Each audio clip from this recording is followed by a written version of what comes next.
Welcome, everyone. I'm Sandra Bargman. A few years ago, I wrote and performed a solo show called The Edge of Every Day, which was an exploration of the rough edges and contradictions we all face and grapple with. The show hit a nerve, and the relevance of the topic would only grow over time more than I could have foreseen. So, here we are. Real talk with real people, sharing stories and perspectives that spark provocative invitations to leap out of what's safe, on the edge of every day. Thanks for listening.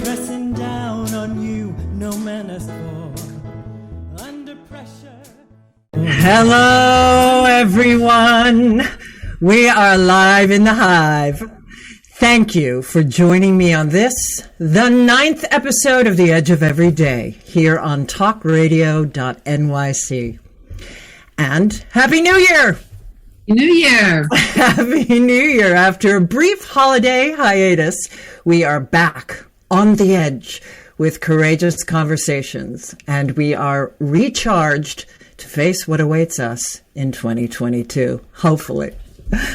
For those of you who are tuning in for the first time, and for those of you who don't know me yet, I encourage you to check out my bio on talkradio.nyc. Of course, you can visit my website, sandrabargman.com, or you can tune into any of my previous episodes. In a nutshell, this show is about celebrating triumphs, pushing boundaries, and exploring rough edges. Through courageous conversations and shared stories with friends and colleagues, it's my hope that we can begin to understand our edges.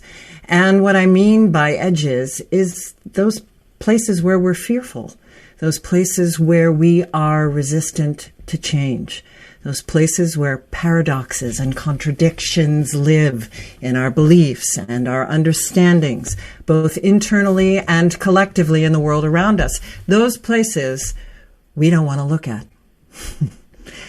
We live in challenging times, but we must come to understand that life isn't black or white. It's an embrace of both.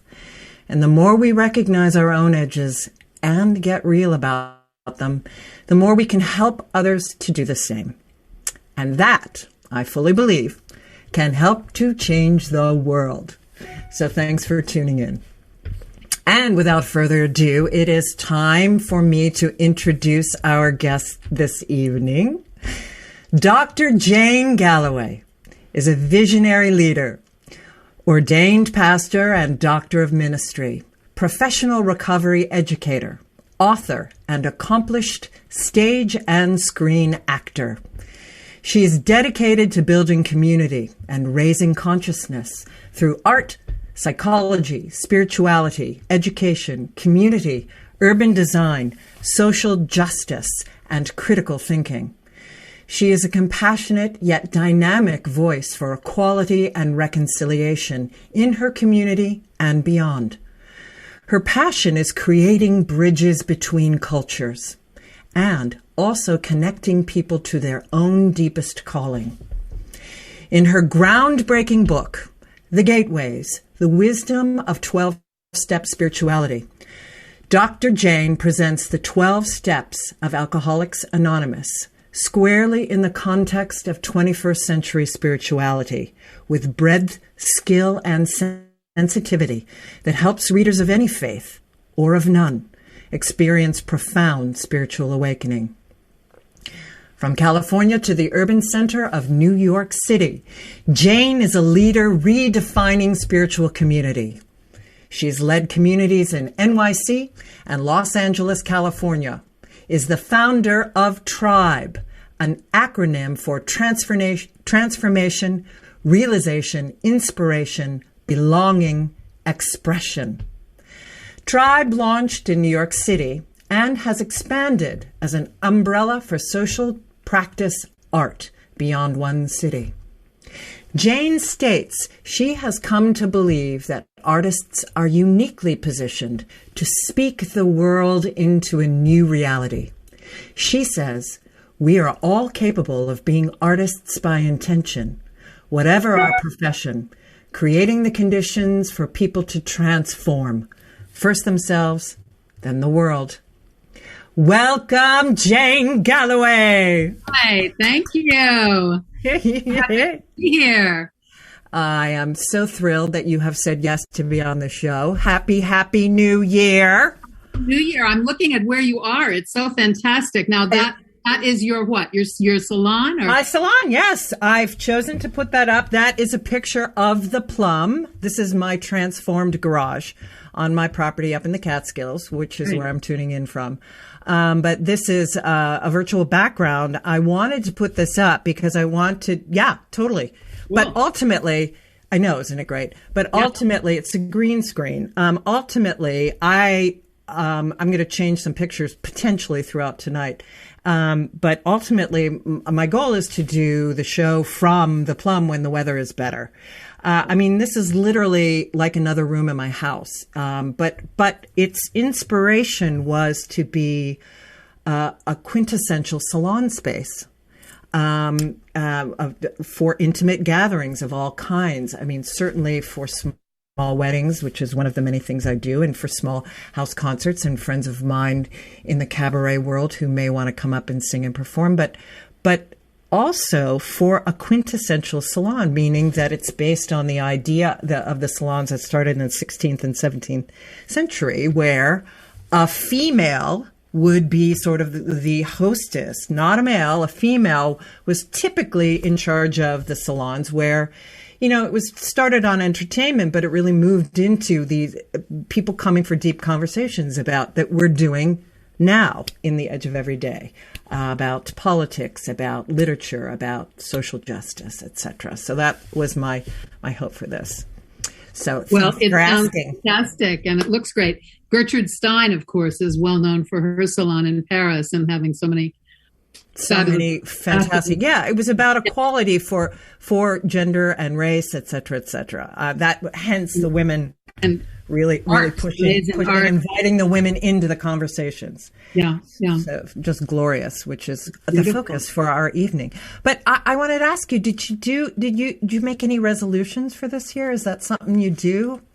I don't do that. I don't either, but I think about it, I reflect. Yeah, I'm very tuned into and have been, I think forever, but much more over the last years, tuned into evolutionary growth. And so I'm always evolving and kind of letting go of what doesn't serve. And I lead a very examined life, self-examined. I love that. So there isn't a lot of detritus hanging around.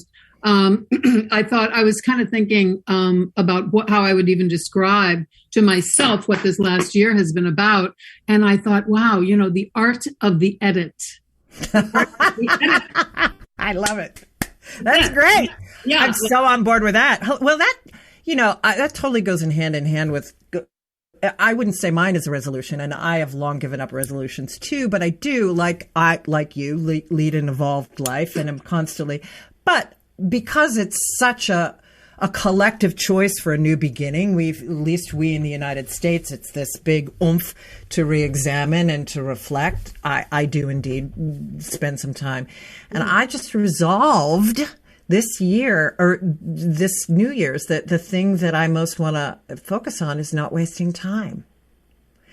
As time collapses, as time speeds up around us, there's no time to waste. Okay.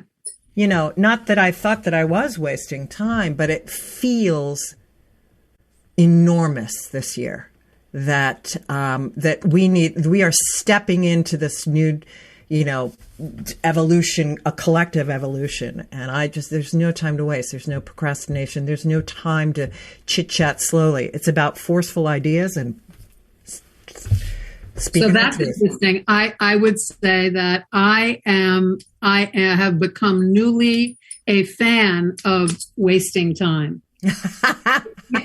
Really, over the last year and a half, or certainly during the COVID situation, I get that. I did not realize. I knew it. I kept dreaming. Like, I wish I could go to an artist retreat. I wish I could spend and write and work at the, And then suddenly the world imposed one. Yeah. And so I found myself so intensely creative when I didn't feel the pressure of that outward. There's no time to waste. I have had a sense of urgency or too long for me. And so my thing, and I've built communities and tried to hold things together and raise funds and keep people and to try to, and I realized I completely burned out. I mean, I really did. And burnout is no joke. Yeah. Because I get it. Yeah. So the listening thing, I mean, what I got, because I'm in my studio, which is, used to be a garage as well. With a gorgeous painting behind you. That's, one of my paintings. Thank you. So, but what I got was that it was so quiet. Mm. And I could really hear much more. Interesting. I totally get that. That goes hand in hand with productiveness, the urgency and the productiveness. And I certainly, I feel as though, I'm sure you've always been a deep listener. It's not as if your productiveness didn't have that. And, I certainly have mine. Just paying a deep attention and in the choices that I make moving forward. But yeah, I mean, this is not about, my sense of urgency is not about production. It's about, as time collapses, there's a stepping out and a stepping forward, particularly for women, that I'm really feeling. Well, you gotta, I mean, I remember, I've been sober in AA thousands of years. I mean, longer than half of the people even listening to this, but I remember hearing so many brilliant things from people I did not expect to be getting wisdom through. Mm. And one woman said one time, she said, grow or go, baby, grow or go. And that I have never forgotten ever. That's it. Oh, and boy, I feel that's a human being. That's life on the planet. Yeah. So that's where the urgency is. So grow, so keeping growing. And then that's where the art of the edit comes in. It takes courage to say, is this working? Totally. Is this working for me, for us, for this? I mean, just whatever it is, and to really look at it. And I also love the Marie Kondo tidying thing. I really, really got deeply into that this last year. Wonderful. The idea of asking, because we were prepping to downsize and move. Yeah. And so going through so many things, beautiful things, not junk, things that have meant things, but really asking the question, does this spark joy? Yeah. And I think that's a way of creating more joy on the planet. If we surround ourselves with things that spark joy. Indeed. So. Like my plum sparks joy. Beautiful. Yeah. So we're going to have, for those listening in, this is a little bit different. 2 minutes to break already. All right. I know. So you and I, we're going to we need 4 hours. Jane and I need 4 hours. Okay. So I'm going to close out this session with this quote. So, because it so made me think of you. Recently, I'm sure you know this artist and professor, Nikki Giovanni. She, poet, gorgeous poet, activist, has just, professor at Virginia Tech. She just had an article about her in the Times. And the article opens up with this quote. "The door is open," Nikki Giovanni told me, "and if I'm saying something that you don't like, you can go out the door. Because I'm going to say what I think I should say." And I just was like, I can't wait to read that to Jane when she comes on my show. The gateways, the thresholds, just all of it. Okay, on that note, we're going to take our first break. And when we come back with our guest, Jane Galloway, we're going to talk about her childhood and her careers. So when we come back, stay tuned. Are you a business owner? Do you want to be a business owner? Do you work with business owners? Hi, I'm Stephen Fry, your small and medium-sized business, or SMB guy, and I'm the host of the new show, Always Friday. While I love to have fun on my show, we take those Friday feelings of freedom and clarity to discuss popular topics on the minds of SMBs today. Please join me and my various special guests on Friday at 11 a.m. on talkradio.nyc. Are you a conscious co-creator? Are you on a quest to raise your vibration and your consciousness? I'm Sam Leibowitz, your conscious consultant, and on my show, The Conscious Consultant Hour, Awakening Humanity, we will touch upon all these topics and more. Listen live at our new time on Thursdays at 12 noon Eastern Time. That's The Conscious Consultant Hour, Awakening Humanity, Thursdays 12 noon on talkradio.nyc.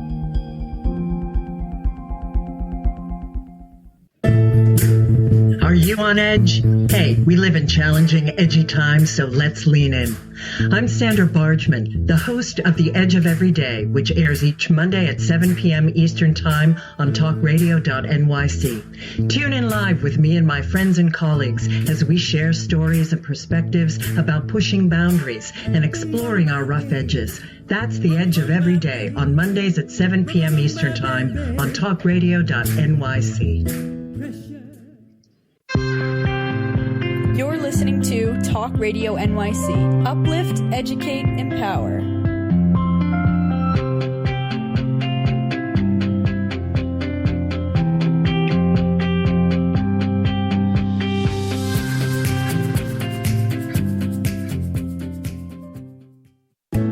Chipping around, kick my brain to the ground. These are the days it never rained, but it And we are back with our guest, author and thought leader Jane Galloway on The Edge of Every Day. So we're going to pick it up. Before we jump into, I do want to get to how you moved from your flourishing career as an actor into your choice to go into ministry. But I do want to touch on that briefly about your childhood, because, you know, when we talked prior to this, it was such a theme for us.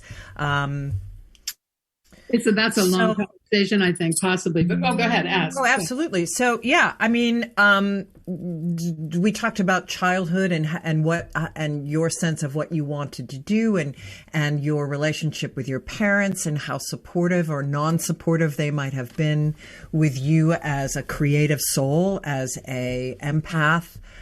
Can you expound a little bit on that? Well, I think the empath part was the part that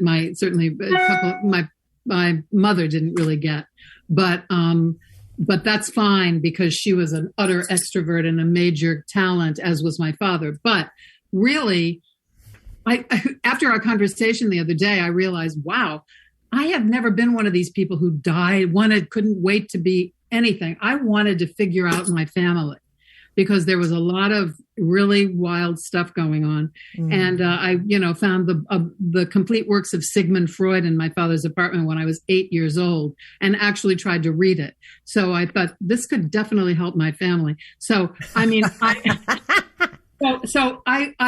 think I wanted to please my family, and my mother and father were both performers, and quite amazing, masterful performers. And I was more of an artist. I mean, I was discovered to have great talent, or a lot of talent. I don't know, great talent, but, real gifts as a performer. But I love art. And it's funny, because I remember when my mother and stepfather were just married, my stepfather had painted a big dresser completely high gloss white. And I had this imaginative thing going on. I was 7, where I was being the weather person. I don't know if you have to also have seen before these green screen weather things, but the weather people would draw all over it and then rip a piece of paper off. And I was like, so I was having a dramatic play with this dresser and drawing all over it. And my mother completely freaked out. She just thought it was wanton destructiveness that I was drawing on this thing. Now, having said this, that really, I paint, and I love color. I love design. So I taught preschool and love kids, and love helping to put in front of people what is their creative joy. And it would have been great if something had been moved in front of me that was more appropriate, or even some paper put on the front of that dresser.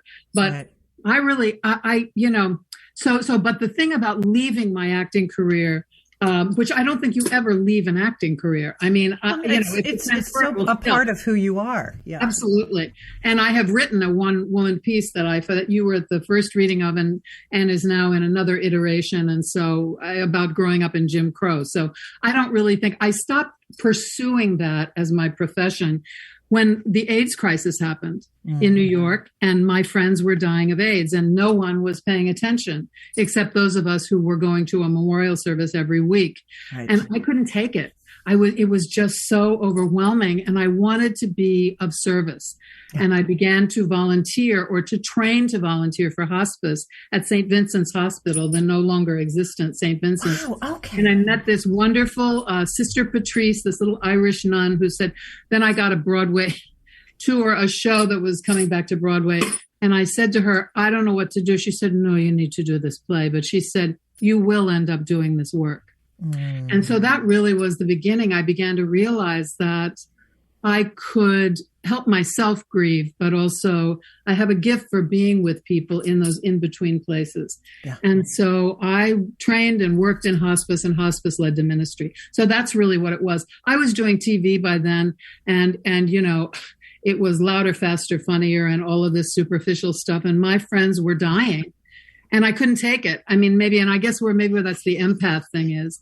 I just couldn't take it. I couldn't take it. I wanted to be learning how to be really of service. And Ram Dass, Baba Ram Dass wrote the book, How Can I Help? Help, yeah.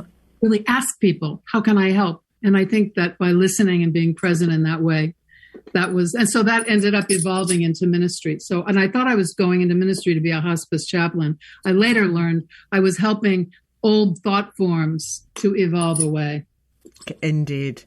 Okay, so back to the childhood and the empath. Did you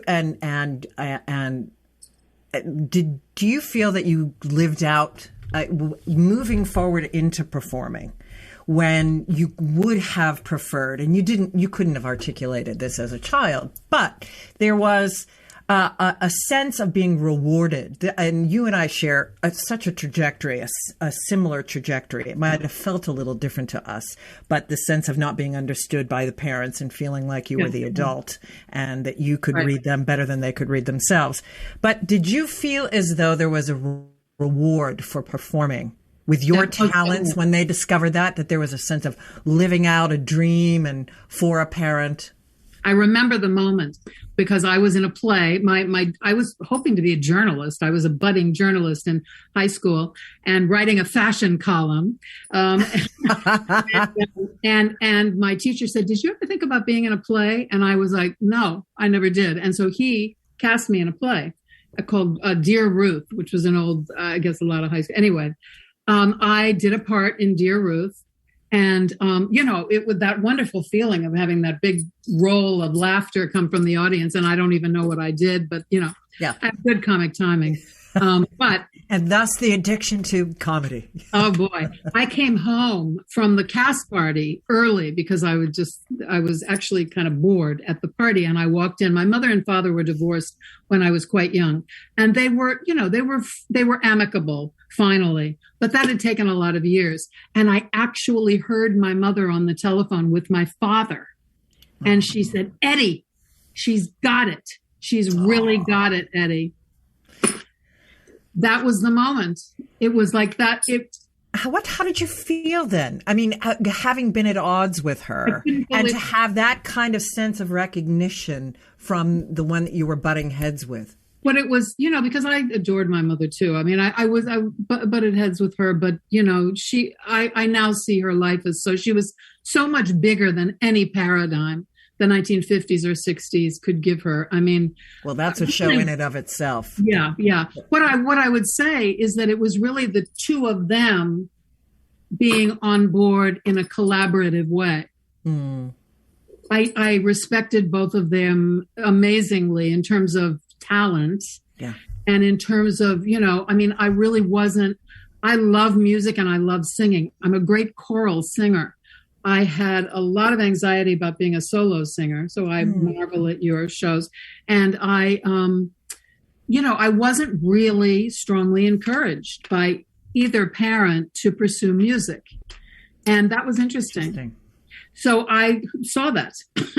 I took that in. And the fact that they were so unified about this. Now, shortly after that, my father died of a massive coronary, and it really devastated and was a whole other thing. But my mother also really guided me into a conservatory program at Webster University. So my mother really guided me into that. And then when I went to New York, she insisted I study, and I studied with Uta Hagen, and I studied with Anna Sokolov, both of whom terrified me. Oh my God. I was so scared of both. But I mean, and of course in school we had the whole Edith Skinner method and all the stuff that you all did. So I loved the discipline of it, but I also the psychology of it. Yeah, Actors of course. have to understand. So all this stuff I was reading in Freud as a child, here it is. It's the discipline. I think people don't, especially with this instant acting thing with TV now. A lot of people don't understand the incredible discipline of being able to repeat a performance or being able, even at the end of doing and do the arc. Yes, not just one thing of the story. Oh yeah, and be part of the arc.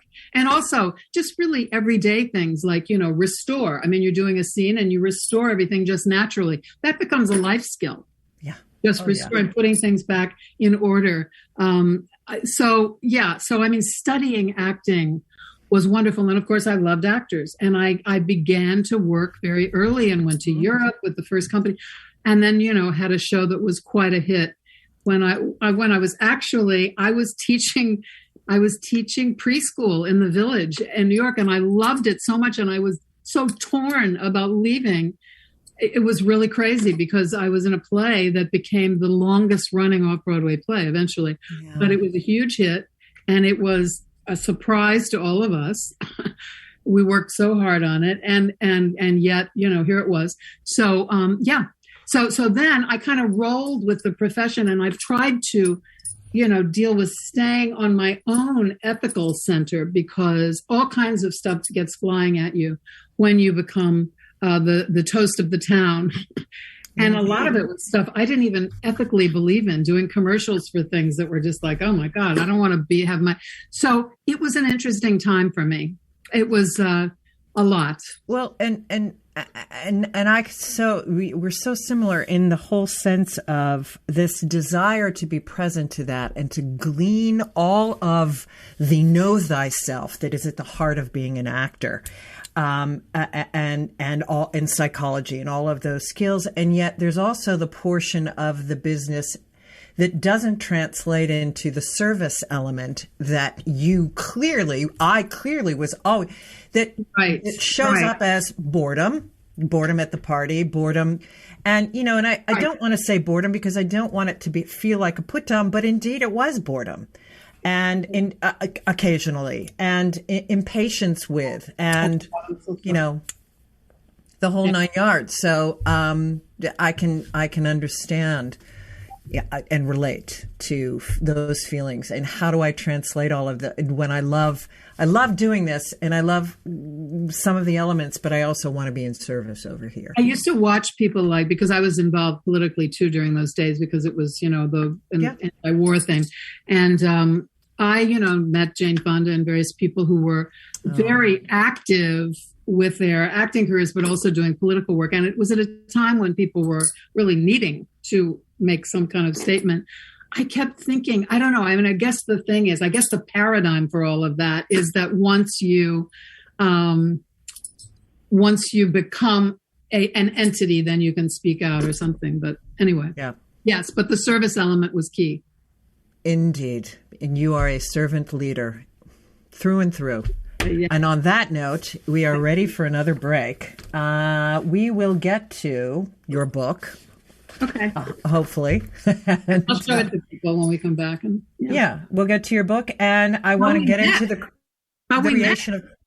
Oh, and how we met. We'll talk about that and the creation of Tribe. That's a perfect way of how we met. That'll seg wonderfully into Tribe and Sacred Stages. And so stay tuned when we come back with Dr. Jane Galloway on the Edge of Every Day. Howdy. everybody. I am Joseph Franklin McElroy, host of the new podcast, Gateway to the Smokies. It airs on talkradio.nyc every Tuesday night from 6 p.m. to 7. Every episode is dedicated to memorable experiences in the Great Smoky Mountains National Park and surrounding areas. This show features experts and locals who will expound upon the richness of culture, history, and adventure that awaits you in the Smokies. Tune in every Tuesday from 6 p.m. to 7 on talkradio.nyc. Are you passionate about the conversation around racism? Hi, I'm Reverend Dr. TLC, host of the Dismantle Racism Show, which airs every Thursday at 11 a.m. Eastern on talkradio.nyc. Join me and my amazing guests as we discuss ways to uncover, dismantle, and eradicate racism. That's Thursdays at 11 o'clock a.m. on talkradio.nyc. Are you a small business trying to navigate the COVID-19 related employment laws? Hello, I'm Eric Sauver, employment law, business law attorney, and host of the new radio show, Employment Law Today. On my show, we'll have guests to discuss the common employment law challenges business owners are facing during these trying times. Tune in on Tuesday evenings from 5 p.m. to 6 p.m. Eastern Time on talkradio.nyc. You're listening to Talk Radio NYC at www.talkradio.nyc. Now broadcasting 24 hours a day.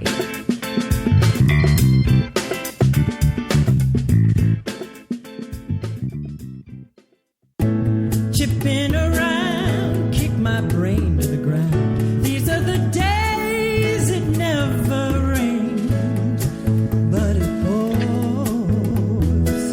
on the edge of every day.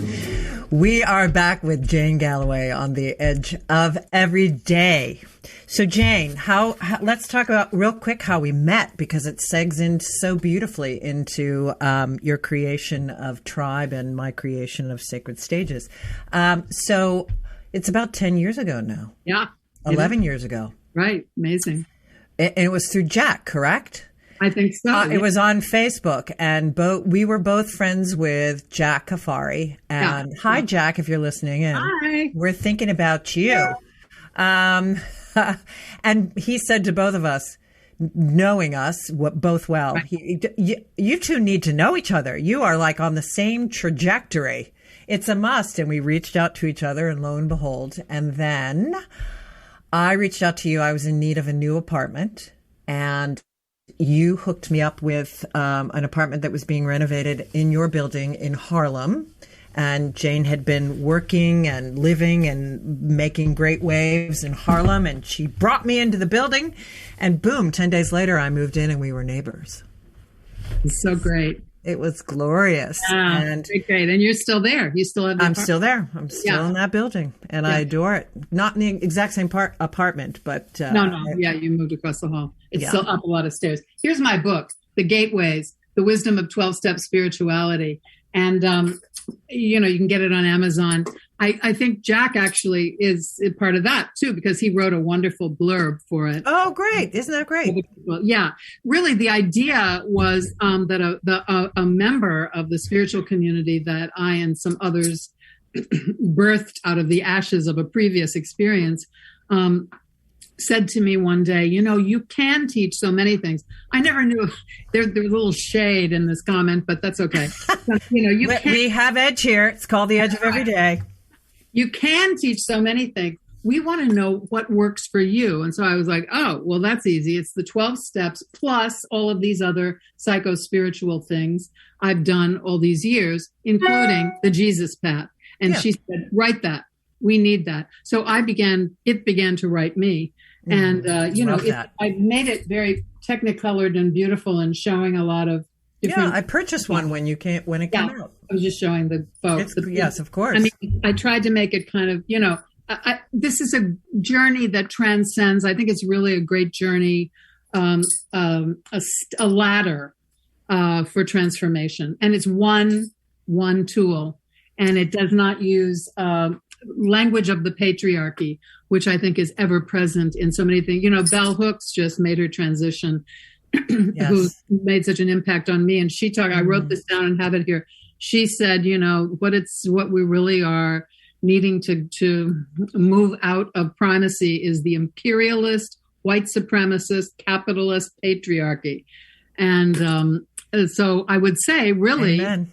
My desire to write this book had to do with, there's a much gentler and more evolutionary way to do growth, not a punitive way that replicates the punitive family system. Well, and that's one of the great things that I love about those of us who pull the mystical essence from the traditions, and that you've woven so beautifully in your book, that it's not the, it is the more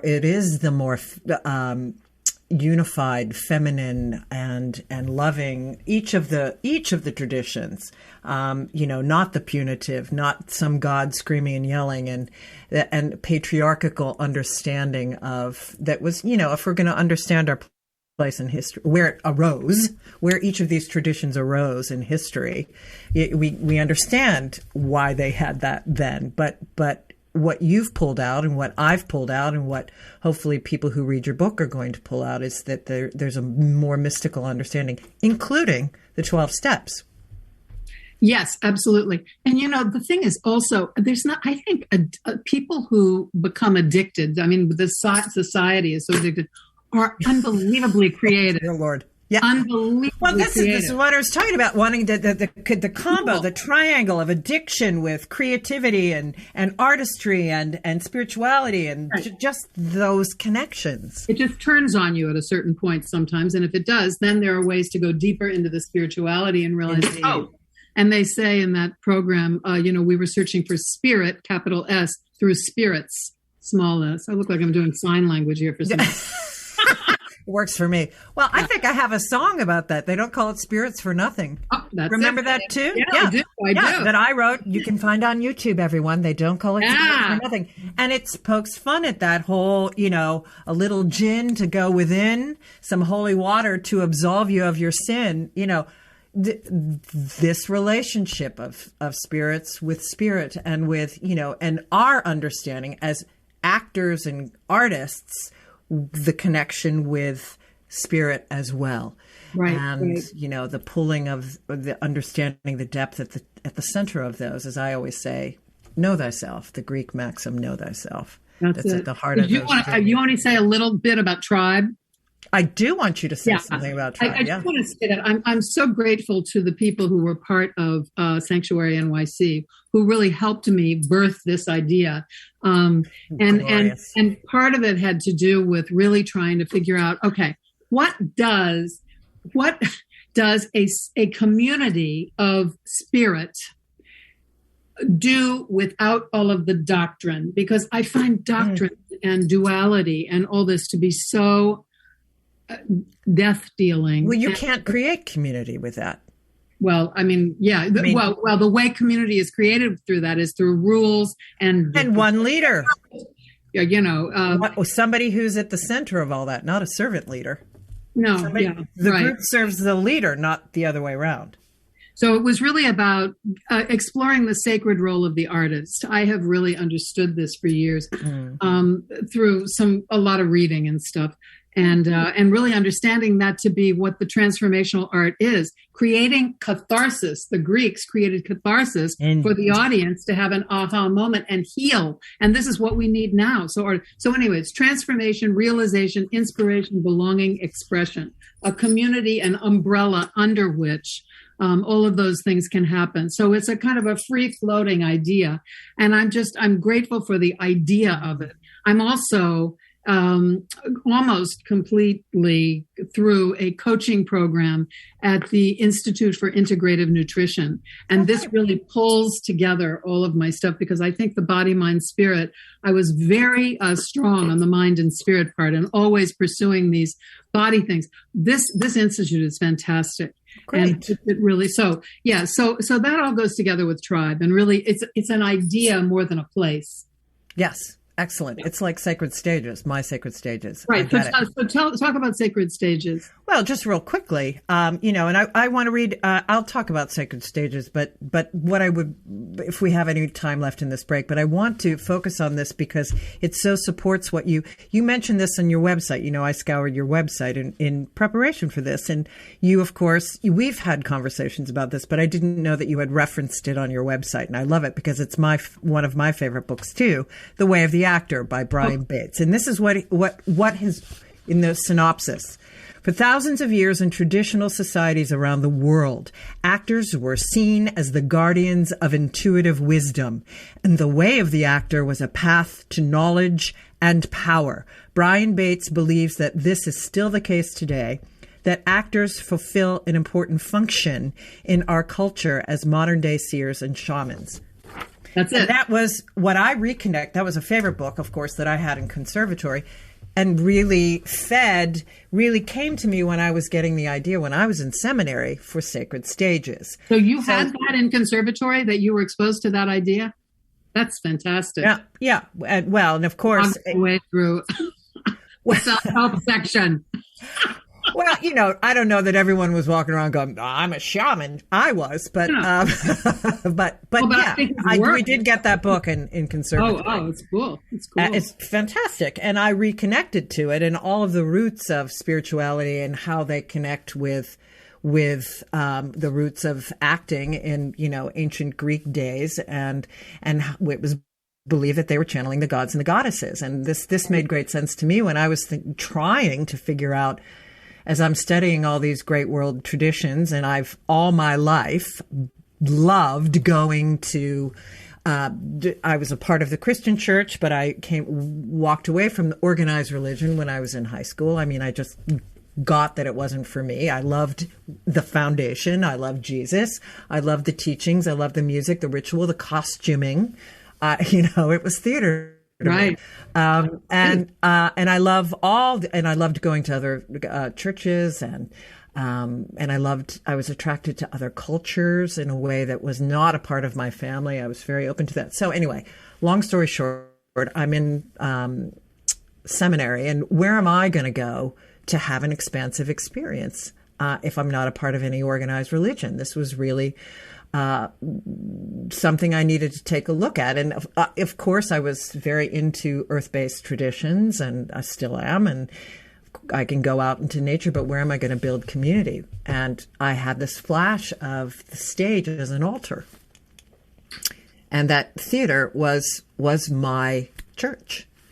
And so that's where the idea for Sacred Stages was born, where I use my performing and the understanding of actor as shaman to do my version of preaching, my version of speaking. It was a way for me to find a place for community.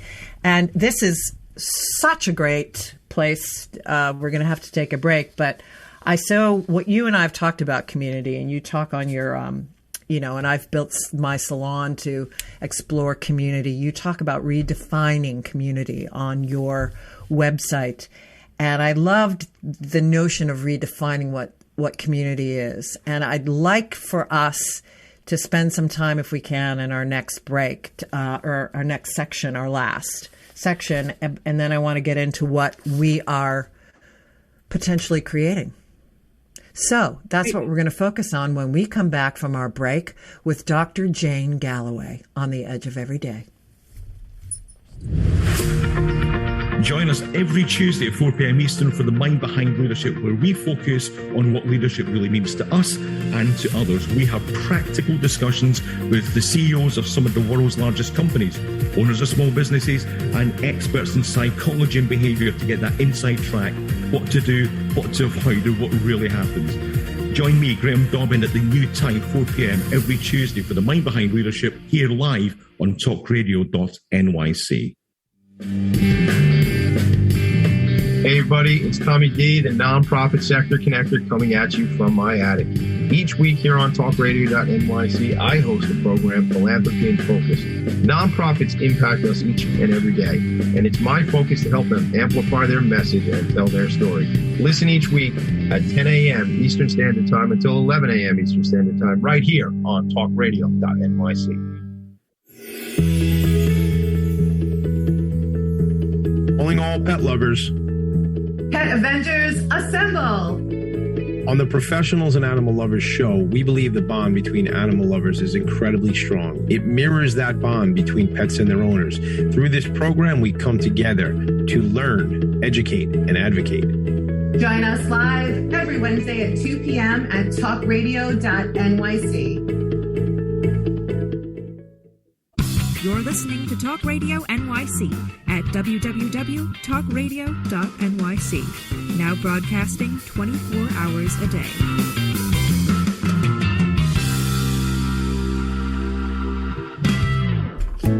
Chipping around, kick my brain to the ground. These are the days it never rained, but it pours on the edge of every day. And we are back with Dr. Jane Galloway. I hope I am enjoying this new tweaked format. I hope those of you who have been listened to more than one episode, we've tweaked a little. Jane and I are doing more of a back and forth rather than me just completely just interviewing her. And I am loving this woman, and you have got to come back. That's for sure. For sure. Okay, so let's talk about community. You and I have talked about this in the past, and, this whole sense of the plum wanting to build community, always wanting to build community. And what I love about theater is that it's a fantastic sense of community. When you're doing a show and everyone comes together with this vision and relates to creating it and moving the idea forward in service to this vision and this beautiful thing that we are birthing. And I say that I wanted to create community with Sacred Stages. I don't know how successful I was. And you and I have talked about that. And I can elaborate a little bit more on that after you talk about, I'd like to hear what community is for you. What does that mean? How does community make you feel? What's redefining community? All of that. Yeah, I mean, I really relate to that feeling. I have said to so many people, when you come together to do a play, you really are. It's like I don't like the concept of war, but it's like going to battle together. I mean, you are you have the bonding and you go so deep into the experience. And then in 2 seconds flat. And then, everybody depends on everybody else. I mean, there is no kind of like, oh, well, I'll just watch you do it. No. Right. So it's the equal investment. But the great part is, and I've had several long running shows, but they all end eventually, which is good. And part of the thing about religion that I discovered was that, it just goes on and on and on. And so the patriarchy and the bishops and all this kind of, no matter where you go, it's all got that structure. And that's not the part of community that I want to bring forth. My best friends are still actors. I mean, and writers and creative people, but really actors, people I've worked with. And I would have to say the same for me.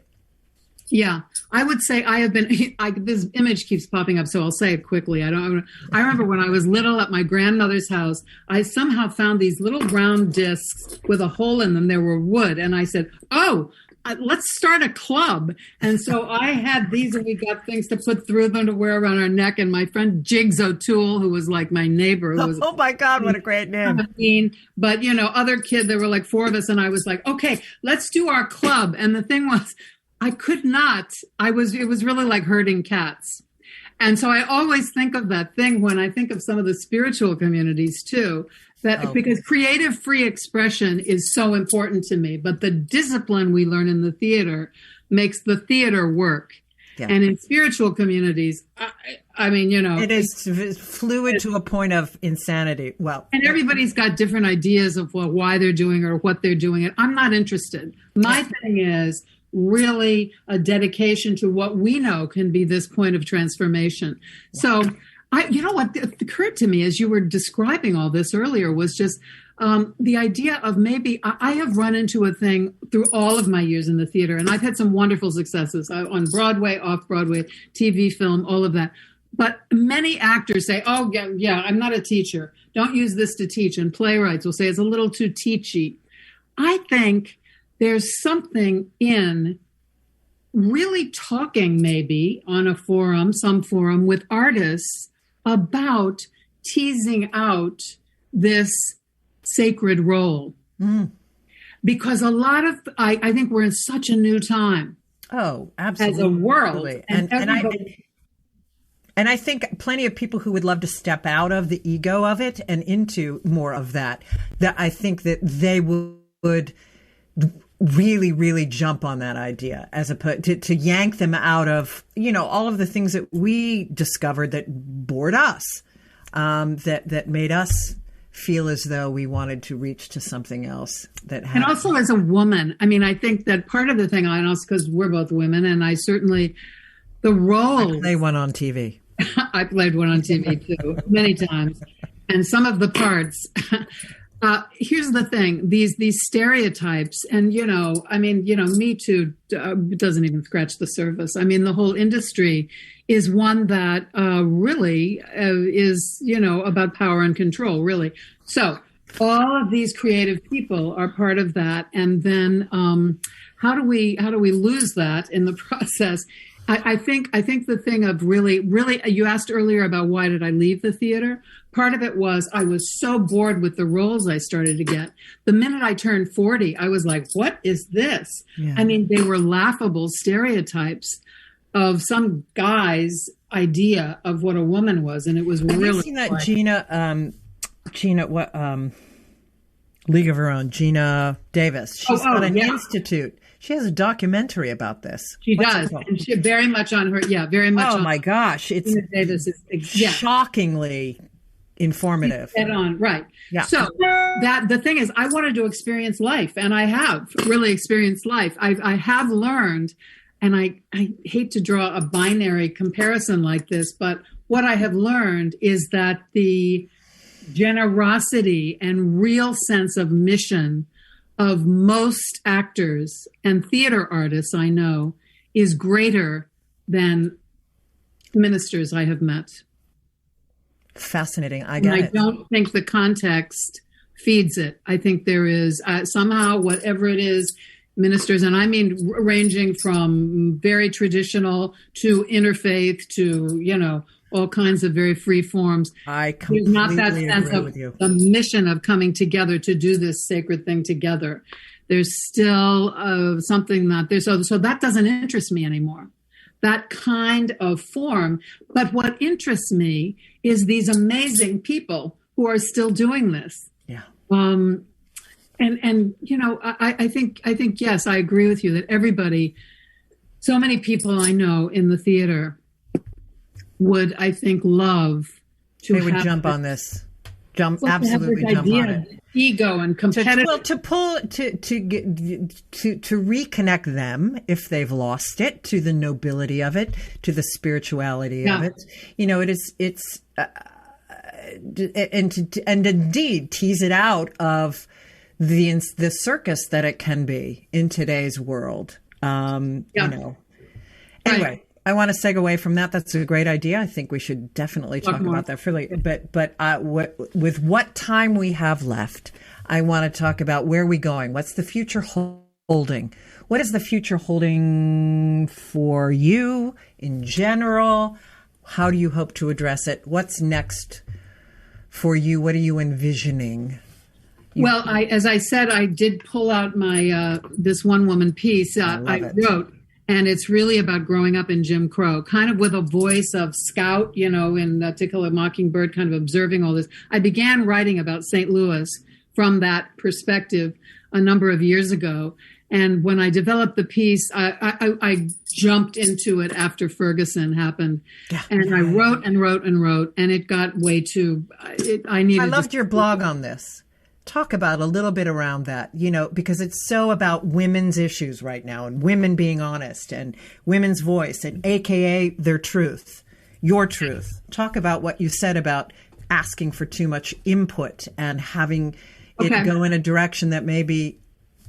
Right. I read a wonderful book by Brenda Ueland, and I recommend it if you want to write. And in it, she says, be careful who you show your work to.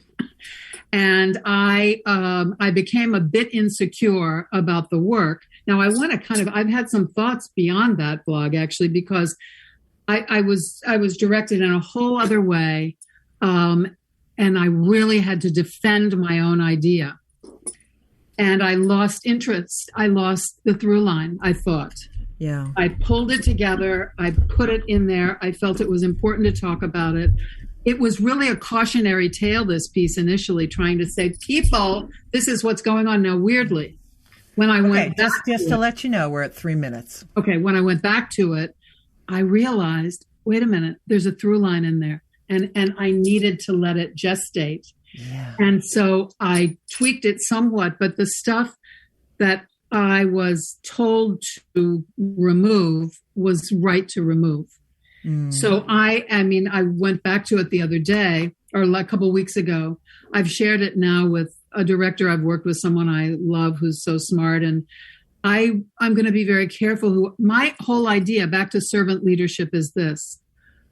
I think it's important for people to understand that even our dearest loves, I tell something that my father said when I was a child that absolutely shocked me, that doesn't paint him in a great light. He becomes a hero again later. But I think we have to learn from personal stories what living in white supremacy is like for all of us. Yes. And really understand what has happened, and that more than critical race theory or whatever has been hijacked in order to, that's a college class and something. Right. And quite frankly, it's a different animal and a different stories. We need stories. We need to understand that it's been a mystery, and we need to understanding it willfully. There's a reason. Absolutely. And we need to come to an end, and clearly we have to come back and focus, start our conversation there.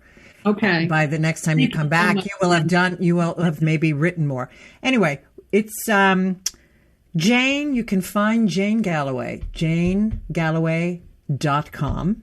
You can find Jane's book on Amazon, or you can get to your local bookstore and order it. You can order it. And it's The Gateways, The Wisdom of 12-Step Spirituality. It's pretty.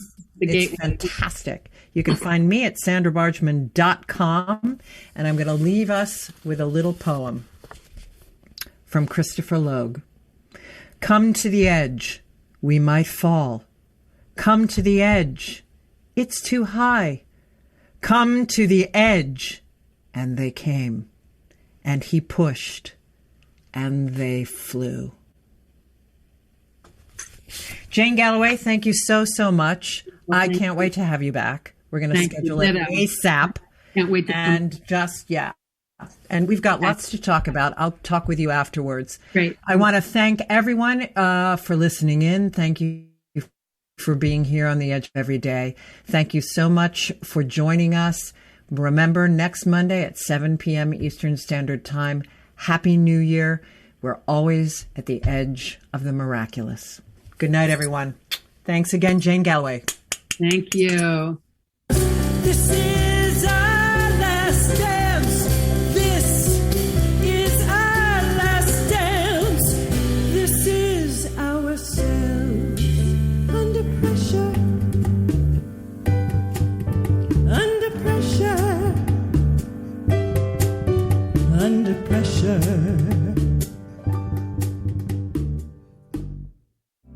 You're listening to Talk Radio NYC. Uplift, educate, empower.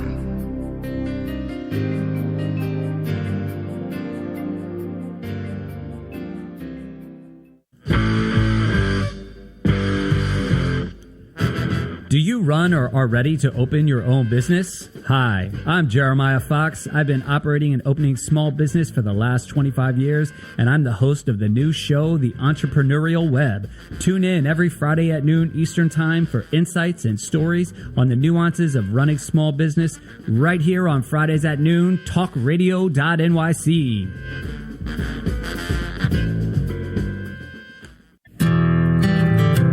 Have you ever thought of reinventing yourself? Are you looking to create a new life's journey? Hi, I'm Kevin Barbaro, host of Coffee Talk XL every Tuesday night live, 8 p.m. Eastern on talkradio.nyc. Tune in live to hear me and my guests from a variety of different backgrounds. As a former college coach and a current full-time actor and owner of multiple companies, my show is as eclectic as my life. That's Coffee Talk XL every Tuesday night, 8 p.m. on talkradio.nyc. Do you feel uninformed about menopause and how it impacts on your life? Hi, I'm Pat Duckworth, women's health strategist and host of the Hot Women Rock radio show, empowering women leaders at menopause. Join me every Thursday at 10 a.m. Eastern Time, 3 p.m. UK time on talkradio.nyc for interviews with inspirational women who will share their top tips to rock your world. In a post-COVID world, you may have many unanswered questions regarding your health. Are you looking to live a healthier lifestyle? Do you have a desire to learn more about mental health and enhance your quality of life? Or do you just want to participate in self-understanding and awareness? I'm Frank R. Harrison, host of Frank About Health, and each Thursday, I will tackle these questions and work to enlighten you. Tune in every Thursday at 5 p.m. on talkradio.nyc, and I will be Frank About Health to advocate for all of us. Howdy, I am Joseph Franklin McElroy, host of the new podcast, Gateway to the Smokies. It airs on talkradio.nyc every Tuesday night from 6 p.m. to 7. Every episode is dedicated to memorable experiences in the Great Smoky Mountains National Park and surrounding areas. This show features experts and locals who will expound upon the richness of culture, history, and adventure that awaits you in the Smokies. Tune in every Tuesday from 6 p.m. to 7 on talkradio.nyc. You're listening to Talk Radio NYC. Uplift, educate, empower.